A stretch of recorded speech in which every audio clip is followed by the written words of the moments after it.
তৃণমূল কংগ্রেসের সাংসদ কল্যাণ বন্দ্যোপাধ্যায় সাইবার জালিয়াতির শিকার হয়েছেন বলে অভিযোগ করা হয়েছে যে বহু বছর আগে তার বিধায়ক থাকাকালীন তার ব্যাংক অ্যাকাউন্ট থেকে প্রায় 56 লক্ষ টাকা পাচার করা হয়েছিল। সূত্র অনুসারে ব্যাংক কর্তৃপক্ষ নিজেই কলকাতা পুলিশের সাইবার ক্রাইম বিভাগে অভিযোগ দায়ের করেছে। সূত্র অনুসারে 2001 থেকে 2006 সালের মধ্যে ব্যানার্জি আসানসোল দক্ষিণের বিধায়ক ছিলেন।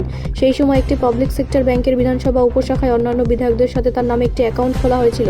বিধায়ক হিসেবে তার সমস্ত ভাতা এই অ্যাকাউন্টে জমা করা হয়েছিল। ব্যানার্জি, যিনি এখন শ্রীরামপুরের সাংসদ, তিনি বলেছেন যে দীর্ঘদিন ধরে এই পুরনো অ্যাকাউন্টে কোনো লেনদেন হয়নি। এটিকে সুপ্ত অ্যাকাউন্ট হিসেবে বর্ণনা করে। অভিযোগ করেছে যে প্রতারকরা তাদের প্রকল্পের জন্য এই অ্যাকাউন্টটি ব্যবহার করেছে। কল্যাণের প্রাথমিক অ্যাকাউন্ট বর্তমানে SBI এর কালীঘাট শাখায় রয়েছে।